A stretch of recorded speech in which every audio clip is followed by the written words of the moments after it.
શાંતિ અનુભવવી પડે.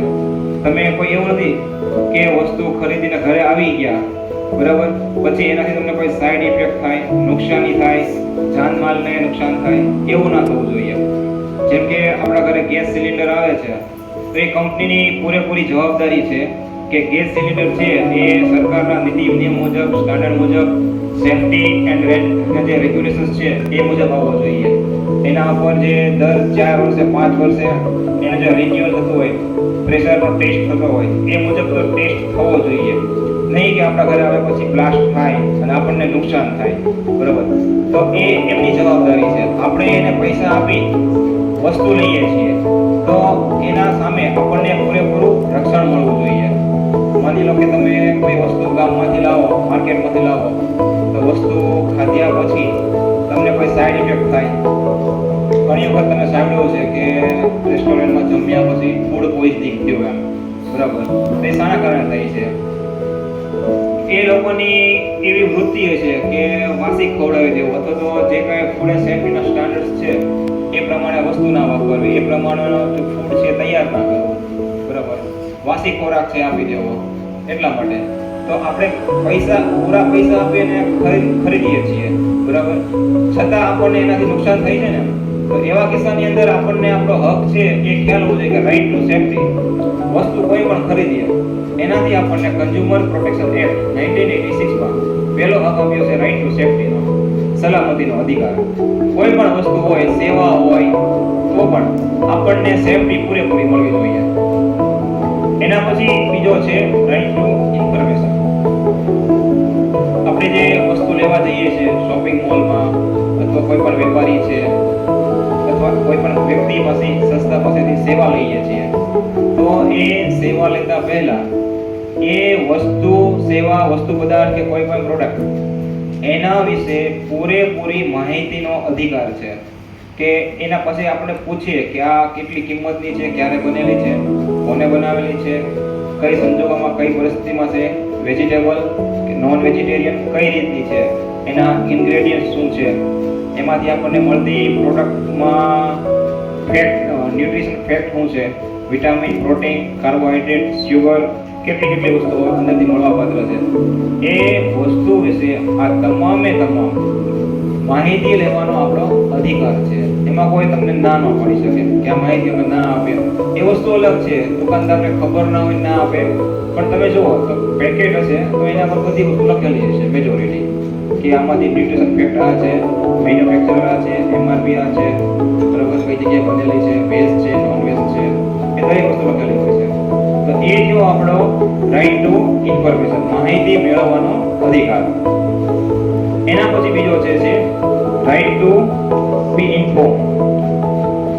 વસ્તુ લીધા પછી, વપરાશ કર્યા પછી આપણને કાંઈ પણ નુકસાની થઈ અથવા સાઈડ ઇફેક્ટ થઈ તો એ પદાર્થ વિશે, પ્રોડક્ટ વિશે બનાવનાર કંપની, વેચનાર, રિટેલર, હોલસેલર, એને આપણે કહેવાનો અધિકાર છે કે તમારી વસ્તુ કે પ્રોડક્ટ વાપર્યા પછી અમને આમ થયું, સાઈડ ઇફેક્ટ થઈ, અથવા તો આવું થયું એમ. તો એ ના ન પાડી શકે એની અંદર કે ના, એ તમારું જે હોય તે, એમ નહીં. એને પૂરેપૂરી આપણી જે કાંઈ સજેશન છે, કમ્પ્લેન છે, ગ્રેવિયન્સ છે, એ સાંભળવા પડે કંપનીને, બરાબર. તો એ છે રાઈટ ટુ હર્ડ. એના પછી છે રાઈટ ટુ ચોઇસ. હવે ઘણી વાર કેવું થાય કે વેપારીઓને જે વસ્તુનો સ્ટોક પડ્યો હોય ને એ વસ્તુ આપણને વધારે આપે. તમે જોજો એના ગોડાઉનમાં અથવા તો દુકાનમાં જે વસ્તુ વધારે છે ને એના થોડાક વધારે વખાણ કરશે કે આ વસ્તુ એના કરતાં બી સારી છે. એનો મતલબ શું? એને સ્ટોક પડ્યો છે, એક્સપાયરી ડેટ નજીક છે, અથવા કંપની એને વધારે ડિસ્કાઉન્ટ આપી રહી છે એટલે એને માલ ખાલી કરવાનો છે. એવા પણ કારણો હોઈ શકે. પણ એવું નહીં, રાઈટ ટુ ચોઇસ. તમારે ચોઇસ આપવાની છે, તમારે સિલેક્શન કરવાનું છે કે આમાંથી કઈ વસ્તુ લેવી એમ, બરાબર. શોપિંગ મોલમાં જઈએ તો ઘણી બધી એક જ બ્રાન્ડની ઘણી બધી વસ્તુ અવેલેબલ હોય છે, અલગ અલગ ક્વોલિટીમાં પ્રોડક્ટ્સ અવેલેબલ હોય. તો તમે તમારી રીતે જે ચોઇસ વાળી વસ્તુ હોય એ લઈ શકો છો. પણ જનરલી એવો પ્રશ્ન ક્યાં દુકાનની અંદર થતો હોય, આપણે કોઈ શેમ્પુ આપો તો એ આપણે જોઈતું હોય ડવનું, તો એ કયું આપે? Clinic plus. બરાબર, એની પાસે પડ્યો હોય એ આપે એમ ટૂંકમાં. એમ નહીં, આપણે જે જોઈતું હોય એ જ લેવાનો આપણો અધિકાર છે. કોઈ દુકાનદાર વેપારી આપણને કોઈ વસ્તુ પરાણે આપી શકે નહીં. બરાબર. એના પછી છે રાઈટ ટુ સીક રિડ્રેસલ. મતલબ કે તમે વસ્તુ પ્રોડક્ટ ખરીદ્યા પછી માર્કેટમાંથી તમે વસ્તુ લઈને આવ્યા અને તમને એવું થયું કે ના, આ ખરીદી કરવામાં અમે છેતરાઈ ગયા, અથવા તો જેવી જોઈએ એવી વસ્તુ નથી મળી પૈસા પ્રમાણે, અથવા તો દુકાનદારે કે કંપનીએ જેવું કીધું હતું કે આ પ્રકારે અમે તમને સેવા આપશું, વસ્તુ આપશું, એ પ્રમાણે નથી મળી, તો હવે આપણે શું કરવું પડે કે આપણને ન્યાય અપાવનારી સંસ્થા, ઓફિસ, બરાબર, કઈ જગ્યાએ મળશે, કોણ ન્યાય અપાવશે, એની શોધ કરવી પડે ને. તો એ છે રાઈટ ટુ સીક રિડ્રેસલ. તો એના માટે અધિકારીઓ હોય છે, ગવર્મેન્ટની ઓફિસો છે, ગ્રાહક સુરક્ષા અધિકારી છે, ગ્રાહક સુરક્ષા કોર્ટ છે, ગ્રાહક સુરક્ષા મંડળ છે, સ્કૂલની અંદર કન્ઝ્યુમર ક્લબ બી હોય છે. તમારે અહીંયા સ્કૂલમાં ચાલે કન્ઝ્યુમર ક્લબ પણ ચાલતી હોય છે. કન્ઝ્યુમર ક્લબની અંદર એક કોઈ પણ વ્યક્તિ હોય એને નોમિનેટ કરેલા હોય છે, એને પણ તમે ડાયરેક્ટ કહી શકો છો. બરાબર. અને અત્યારે ગવર્મેન્ટનું ઓનલાઈન પોર્ટલ પણ છે કે જેની અંદર તમે ડાયરેક્ટ તમારી ફરિયાદ છે એ પણ આપી શકો છો. બરાબર. અને એના પછીનો જે છેલ્લો છે રાઈટ ટુ કન્ઝ્યુમર એજ્યુકેશન. આપણે સૌ અહીંયા જે ભેગા થયા છીએ એ આ પર્પઝ માટે ભેગા થયા છીએ, રાઈટ ટુ કન્ઝ્યુમર એજ્યુકેશન. બરાબર. હું જે તમને અહીંયા આપી રહ્યો છું એ ગ્રાહક સુરક્ષા અંગેનું સમજણ, નોલેજ છે. બરાબર. તો અમે આવા ઘણા બધા સેમિનારો, રેલીઓ, ગ્રાહક જાગૃતિ અંગે કરતા હોઈએ છીએ. રેલી કરતા હોય છે, પછી ઘણી વખત છે એ પોસ્ટર ને એ બધું પબ્લિશ કરતા હોઈએ છીએ, ન્યૂઝપેપરમાં જાહેરાત આપીએ છીએ. પછી ઘણી વખત તમે એસટીની જે બસ હોય એમાં પાછળ પણ તમે ક્યારેક પોસ્ટર વાંચેલું છે ગ્રાહક સુરક્ષા અંગેનું. મોટા મોટા બેનર પણ હોય છે રોડ પરના. ઘણી ગ્રાહક સુરક્ષા અંગેની જાહેરાતો પણ અમારે ગાંધીનગર વડી કચેરીથી આપવામાં આવતી હોય છે. બરાબર. પછી આવી રીતે દર વર્ષે 24 ડિસેમ્બર, 15 માર્ચ દરેક અધિકારીઓને આ રીતે ગ્રાહક સુરક્ષાના કાર્યક્રમો કરવા, યોજવા એ અંગેનું ભરતી સૂચના હોય છે. તો આ અંગેનું અમે કાર્ય કરતા હોઈએ છીએ, જેની અંદર વિદ્યાર્થીઓ, ગ્રાહકો અને બીજા વડીલો કે જેમને આ અંગેની સમજણ નથી અને પોતાના ગ્રાહક તરીકેના જે કાંઈ અધિકારો છે એનાથી વાકેફ થાય અને પોતાના હકોનું રક્ષણ થાય અને અન્યાયના કિસ્સામાં એ વેપારી સામે સારી રીતે લડી શકે, એના માટે આ કરતા હોઈએ છીએ. હવે આમાં કેવું છે કે ગ્રાહક સુરક્ષા તરીકેની સરકારે ઘણી બધી ઓફિસોના અધિકારીઓને નોમિનેટ કરેલા હોય છે. હું જે ઓફિસમાંથી આવું છું એ ગોલમાપ અને ગ્રાહક સુરક્ષાની ઓફિસ છે. એવી જ રીતે બ્યુરો ઓફ ઇન્ડિયન સ્ટાન્ડર્ડ છે, એ પણ એક ગ્રાહક સુરક્ષાને લક્ષીને પ્રવૃત્તિ કરતા હોય છે. એમનું જે ડિપાર્ટમેન્ટ છે બ્યુરો ઓફ ઇન્ડિયન સ્ટાન્ડર્ડ, બરાબર, ISI નો માર્ક આપણે જોઈ લેવો એમ, એવું તમે સાંભળ્યું હશે. એમાં કેવું છે, કોઈ પણ વસ્તુની ગુણવત્તા એ બ્યુરો ઓફ ઇન્ડિયન સ્ટાન્ડર્ડ નક્કી કરે છે. કે સપોઝ કે આ માયક છે, હું તે વાતચીત કરી રહ્યો છું, તે માયકની ગુણવત્તા આટલી હોવી જોઈએ. ફેન છે, ટ્યુબલાઇટ છે, તમે આસપાસ ધ્યાન કરો, બોક્સ છે, લાઇટ, કોઈ પણ વસ્તુ એની જે ગુણવત્તા છે એ BIS, bureau of Indian standard નક્કી કરે છે. તમે કોઈ પણ જગ્યાએ વાંચ્યું હોય ને તો એમાં લખેલું છે કે ISO 9001 2005 કે 2007, બરાબર. તો એ શું છે, જે તે બનાવનાર કંપનીએ એમની પાસેથી જ્યારે ISI નું લાયસન્સ લીધેલું હોય છે BIS પાસેથી, એ BIS નું સર્ટિફિકેશન સિમ્બોલ છે એમનો, કે આ વસ્તુ છે એ બ્યુરો ઓફ ઇન્ડિયન સ્ટાન્ડર્ડમાંથી પાસ થયેલી છે. તમે લોકો કેવું પાણી પીશો, ડ્રિંકિંગ વોટર આવે ને 1 લીટરની બોટલ 20 રૂપિયાવાળી, તો એમાં પણ તમે વાંચજો ISI નો સિમ્બોલ હશે અને એમાં લાયસન્સનો નંબર લખેલો હશે. એ શું છે, તો BIS નક્કી કરે છે કે આપણે પીવાની પાણીની ગુણવત્તા આવી હોવી જોઈએ. અને બનાવનાર જે કંપની છે એ પાણીના સેમ્પલ ત્યાં મોકલતી હોય છે અને એ બ્યુરો ઓફ ઇન્ડિયન સ્ટાન્ડર્ડના જે ધારાધોરણો હોય એમાં પાસ થાય તો જ એને સર્ટિફિકેશન આપવામાં આવે. તો સેમ્પલ ફેલ થાય તો ફેક્ટરી બંધ કરવામાં આવે એની. જ્યાં સુધી એ પ્રમાણે સુધારા વધારા ના કરે ત્યાં સુધી એનું પ્રોડક્શન છે એ બંધ રહે. છે જે ડ્રગનું નિયંત્રણ કરે છે, દવાઓ, બરાબર, એ છે food and safety and drug control. હવે આમાં કેવું થાય કે ખાવા પીવામાં તો આપણને આમ સારું દેખાતું હોય, કલર વાળું દેખાતું હોય વધારે, બરાબર, જે આપણી આંખોને એટ્રેક્ટ કરે એ વસ્તુ આપણે પહેલા ખાઈએ. જેમ કે દુકાને જાઓ, મીઠાઈની દુકાને, તો તમે કઈ મીઠાઈ પસંદ કરો? ડિસ્પ્લેમાં આપેલી ઘણી બધી મીઠાઈ જે સારી દેખાતી હોય, એકદમ કલર વાળી હોય, એના પર કલર વાળું કંઈક મૂકેલું હોય, સિલ્વર ફોઇલ દેખાતી હોય, ચાંદી જેવી, તો એ વધારે પસંદ કરીએ. શું કામ? આપણને દેખાવામાં સારી લાગે છે, પણ એની અંદર શું નાખેલું છે, ઇન્ગ્રેડિયન્ટ શું છે, કઈ ભેળસેળ છે કે નહીં, એ આપણને નથી ખબર હોતી. પછી બર્થડે હોય તો એકદમ લાલ હશે કે કાળો બ્લેક હશે કે તો ડાર્ક ચોકલેટ હશે, એના પર જે ચોકલેટનું પેલું મૂકેલું હશે એ બી એકદમ કલર વાળું હશે, બરાબર. વ્હાઈટ કલરની જે હશે ને કેક એ આપણા ધ્યાનમાં નહીં આવ્યું હોય લેવા. કોણ લેવા ગયો હતો? તમે બોલી લો કે સાહેબ? અચ્છા, તો તમે ડિસ્પ્લેમાં જોઈએ છે રોલી બોલીમાં, બરાબર, કલરફુલ વસ્તુ હોય ને એ ખાવા માટે પહેલા આપણને સારું લાગે એમ કે સારું છે. વસ્તુ દેખાણી ને એ પહેલા ઉઠાવતો. મોલમાં ગયા, કોઈ પણ પેકેટ હશે, બિસ્કિટ હોય, વેફર હોય કે XYZ ગમે તે હોય, તમે કયું લેવાના? તમે એનું રેપર જોઈશો સૌથી પહેલા, જે એકદમ મસ્ત કલરફુલ છે. આપણે કંઈક નાના સ્ટાન્ડર્ડ કંપનીનું છે, વિશાલ વિડીયો બનાવતા શૂટિંગ લઈ જાય, આપણે એકદમ મસ્ત દેખાતું હોય ને એવું લઈએ. શું કામ? અંદરની ક્વોલિટી ક્યાં ખબર છે આપણને? પછી ભલે ને આમ પેકેટ તોડી નથી, ઈયળ નીકળે, આવે ને વિડીયો યુટ્યુબમાં તમે ઘણી વાર જોયા છે, રીલ્સ ની અંદર, કે કેડબરી ચોકલેટ માંથી ઈયળ નીકળ્યો, પીઝામાંથી બંધો નીકળ્યો, આવે ને એવું કેટલા બધા ન્યૂઝમાં આવતું હોય છે, રીલ્સ આવતી હોય છે યુટ્યુબમાં, ન્યૂઝમાં. એનું કારણ શું? આપણી વૃત્તિ એવી છે કે આપણને ખાવાની અંદર છે ને હાઇજેનિક કયું છે એ નથી જોતા. આપણે શું જોઈએ છીએ? એટ્રેક્ટિવ કયું છે એ જોઈએ છીએ, બરાબર. તો મેં સાહેબનું લાઈવ ઉદાહરણ આપ્યું કે વ્હાઈટ કલરની કેક હતી તો પણ સાહેબના ધ્યાનમાં ન આવી. સાહેબ છે એ ચોકલેટ વાળી કેક લઈને આવ્યા, બરાબર છે, કારણ એટ્રેક્ટિવ હતી. તો આમાં કેવું થાય? ખાદ્ય પદાર્થની અંદર જે જેટલું કલરફુલ દેખાતું હોય ને એમાં કલર ઉમેરવામાં આવતા હોય છે. એ કલર કયા હોય? સિન્થેટિક ફૂડ કલર હોય. સિન્થેટિક મતલબ કે એ લાંબો ટાઈમ સુધી જો શરીરની અંદર કન્ઝ્યુમ કરવામાં આવે, ખાવામાં આવે, તો લાંબા ગાળે એનાથી કેન્સર જેવી ભયંકર બીમારી થતી હોય છે. તમે જે કેક ખાતા હોય ને, હાથ તમે જોજો, હાથ ઉપર બી કલર લાગી જશે, લાલ કલર, બ્લેક કલર કે જે કાંઈ હોય તે. તો એ હાથ ઉપર આટલો કલર લાગી જાય તો અંદર જઈને કેટલું નુકસાન કરતો હોય આપણને?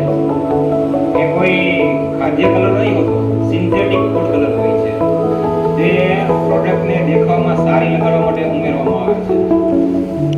એટલા માટે જો હવેથી તમે કોઈ પણ ખાદ્ય પદાર્થ તમે જો જોતા હોય કે કેવું લેવું, તો મારું કેવું એવું છે કે વધારે પડતું રૂડું રૂપડું દેખાતું હોય ને એના કરતાં હાઇજેનિક હોય, ઓર્ગેનિક હોય અને જેમાંથી વધારે મિનરલ્સ કેવું મળતા હોય ને એવી વસ્તુ ખાવી. કલરફુલ સોડા પીવી ને મોજીટો, એના કરતાં નાળિયેર પીવું સારું. સમજાવો? એમાંથી કંઈક આપણને પોષક તત્વો મળશે. તો તમે કોઈ પણ મીઠાઈની કે ખાદ્ય પદાર્થની ખરીદી કરો તો એનો કલર નહીં જોતા, વસ્તુના ગુણ અને પદાર્થ છે જોવા. એના પછી આવે છે લીગલ મેટ્રોલોજી, કે જે હું ડિપાર્ટમેન્ટમાંથી આવું છું, તોલમાપ અને ગ્રાહક સુરક્ષા. હું તમને અમારા ડિપાર્ટમેન્ટની અમુક વજનમાં અને PCR અંગે જે ધારા ધોરણો છે, એક્ટ છે, એ અન્વયે થોડીક વાત કરીશ. અમારો જે ડિપાર્ટમેન્ટ છે મુખ્યત્વે બે વસ્તુ પર કામ કરે છે: વજનમાપ અને પેકેટ કોમોડિટી રૂલ્સ. વજનમાપની અંદર તમામ વજન કાંટા, વેબ્રિજ છે, પેટ્રોલ પંપ વાળા છે, ડિસ્પેન્સર જે આવતા હોય એ, ફ્લોમીટર, એ બધું આવતું હોય છે.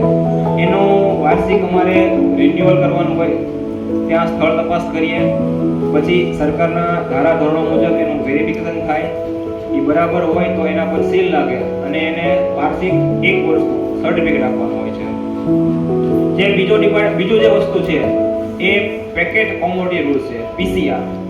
પેકેટ કોમોડિટીમાં કેવું છે કે કોઈ પણ વસ્તુ ગ્રાહકની ગેરહાજરીમાં જ્યારે પેક થઈ હોય, બરાબર, તો એની ઉપર અમારા ડિપાર્ટમેન્ટના અમુક નીતિ નિયમો મુજબ લખાણ કરવું પડે કે જેથી કરીને તમે ખરીદી કરવા જાઓ ત્યારે એ લખાણ વાંચ્યા પછી આ વસ્તુ મારે લેવાય કે નહીં એ તમે નક્કી કરી શકો. એના માટે વસ્તુ બનાવનારનું નામ અને સરનામું, એક પિનકોડ, પછી એ વસ્તુની અંદર પેકેટની અંદર શું છે એ વસ્તુનું નામ. ઘણીવાર એવું થતું હોય છે કે જે ગૃહ ઉદ્યોગ ટાઈપના જે નાનકડા ઉદ્યોગો હોય ને એક જ રેપર છપાવે, પછી કોમન લખી નાખ્યું હોય સિંગ, ડાળિયા, વટાણા, બરાબર. તમે ખોલે ને તો અંદરથી કંઈક ત્રીજું જ નીકળે. ઉપર લખેલી વસ્તુ એક પણ ન હોય. શું કામ? કે સિંગ માટે બનાવેલું જે રેપર હોય ને કોથળી, એની એ ડાળિયામાં વાપરે, વટાણામાં વાપરે, બરાબર, અને દાળની અંદર તીખી દાળમાં વાપરતા હોય. એમ નહીં, તમે જે વસ્તુ ખરીદ્યો છો ગ્રાહકની ગેરહાજરીમાં જો પેક થયું છે તો તમને જે વસ્તુ મળવાપાત્ર હોય એ અંદર રહેલી વસ્તુનું નામ બહાર લખેલું હોવું જરૂરી છે. આ સરકારનો કાયદો છે, નિયમ છે. ના હોય તો લીગલ એક્શન થઈ શકે એના ઉપર. આવું ક્યારે થઈ શકે? તમે આ વસ્તુનું જાણતા હોય તો, બરાબર. એના પછી એના ઉપર એમઆરપી લખવી જરૂરી છે, મેક્સિમમ રિટેલ પ્રાઇસ, કિંમત, કે જે જોઈને તો આપણે મુખ્યત્વે ખરીદી કરતા હોઈએ છીએ કે આ વસ્તુ આપણા બજેટમાં છે કે નહીં. MRP inclusive of all taxes. બંધ પેકેટની અંદર સરકારના તમામ પ્રકારના કરવેરા આવી જાય. એના ઉપર નથી કોઈ જીએસટી, નથી કોઈ વેટ કે નથી કોઈ પણ અલગ પ્રકારનો ટેક્સ. બંધ પેકેટ છે તો એ એમઆરપી જે લખેલી છે એનાથી એક પણ રૂપિયો તમારે વધારે આપવાનો થતો નથી. એટલા માટે મેક્સિમમ રિટેલ પ્રાઇસ, મહત્તમ છૂટક વેચાણ કિંમત, બરાબર. એમાં તમામ પ્રકારના કરવેરા આવી જાય.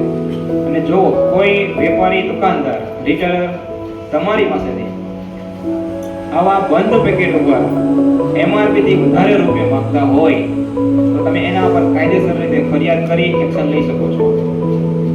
એક ઉદાહરણ આપું તમને. અમૂલ દૂધનું પાઉચ છે, કેટલા લોકો લેવા જાય છે?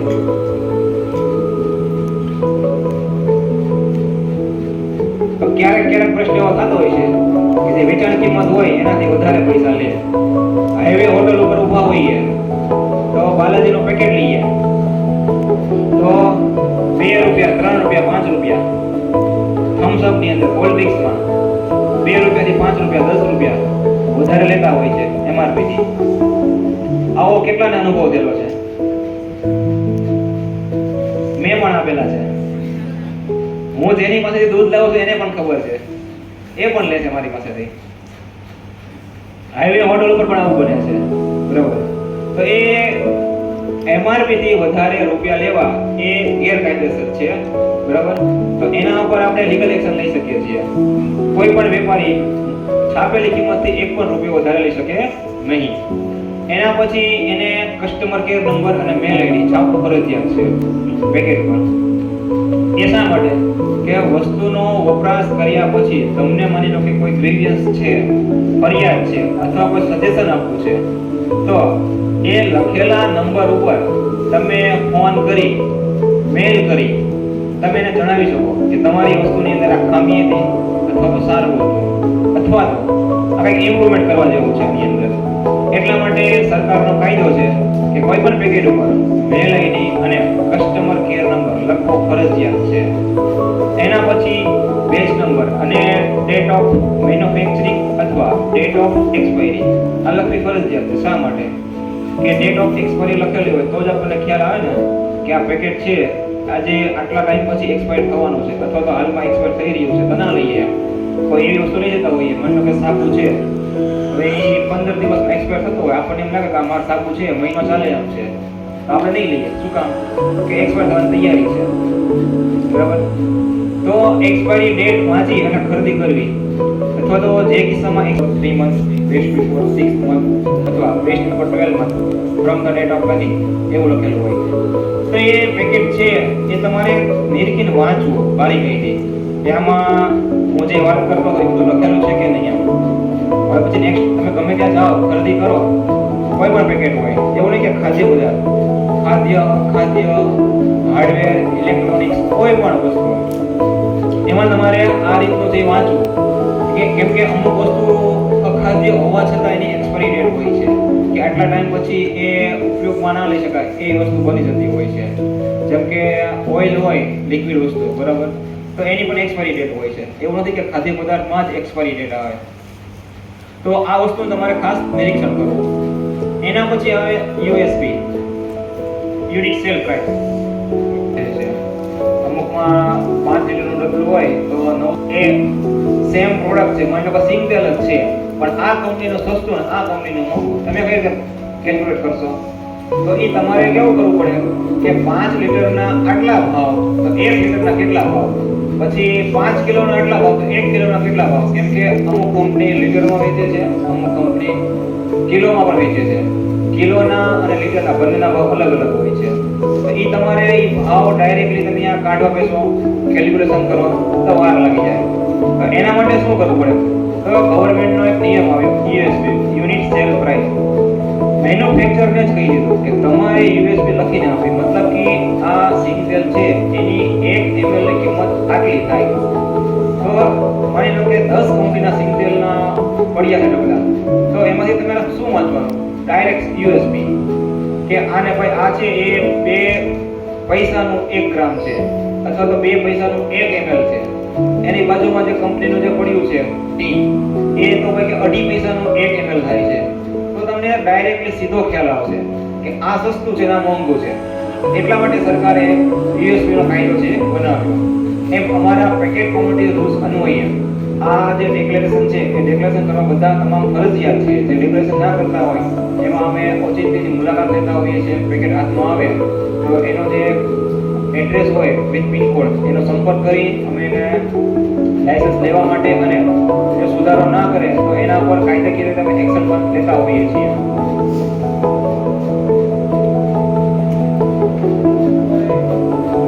આપણે સમયના અભાવે દરેક વસ્તુ અહીંયા ઇન્ક્લુડ નહીં કરી શકીએ, પણ જે તમારે ઉપયોગમાં આવે ને એ વસ્તુ હું તમને કહું કે તમે ગમે ત્યારે જશો ને તો તમારા ઘરમાં ગમે એટલા મોટા વડીલો છે તો હું જે વાત કહું ને એ જો તમારા મગજમાં બેસી ગઈ તો ખરીદી વખતે તમને સૌથી પહેલા બેસાડશે પહેલી લાઈનમાં, અથવા તો તમને જોડે લઈ જશે કે ચાલો અમારે ખરીદી કરવા. એમ સોનાનો ભાવ બધાને ખબર છે, ₹1,00,000 પહોંચી ગયો, બરાબર. પરમ દિવસે 1,03,000 સમથિંગ ભાવ હતો, બરાબર.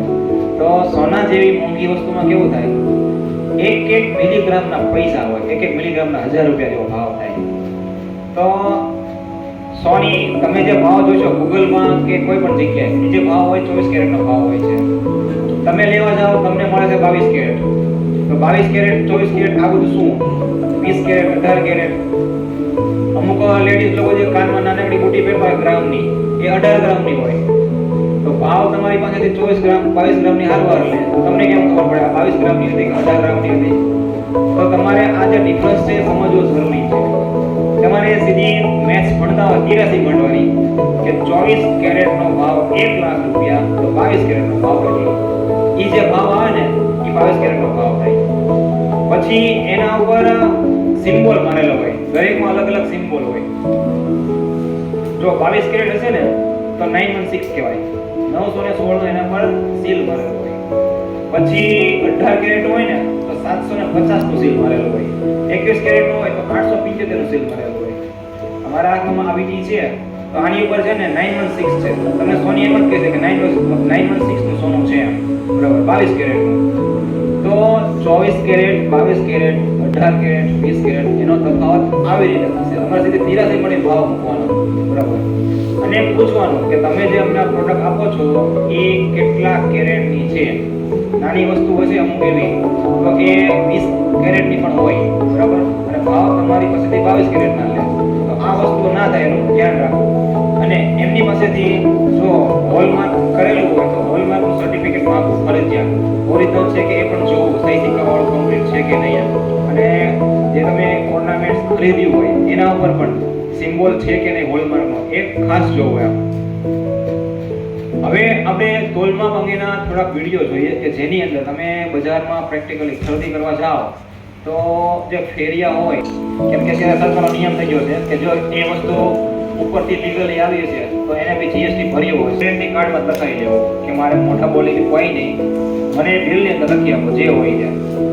પંખો ખરીદવા ગયા અને એમ કે તમને પીસ ટુ પીસ રિપ્લેસ કરી આપશો, તો લખાવી લેવું કે પીસ ટુ પીસ રિપ્લેસ કરી આપશે. અગર ઈ કેસમાં કેવું હોય કે લેવા જઈએ ત્યારે બોલે બધું કે તમે તમારે લઈ જાઓ, સારું છે, તેમ છે, ફૂલ પરફોર્મન્સ છે, અમે બેઠા છીએ, ભાવની ફૂલ ગેરંટી આપ, ભાવની ફૂલ ગેરંટી આપશે, પૈસાની નહીં, બરાબર, વસ્તુની નહીં. એટલા માટે તમને જે ગેરંટી આપે ને એ ગેરંટી લખાવી લેવી અને ગેરંટી કાર્ડ ફરજિયાત છે લેવું.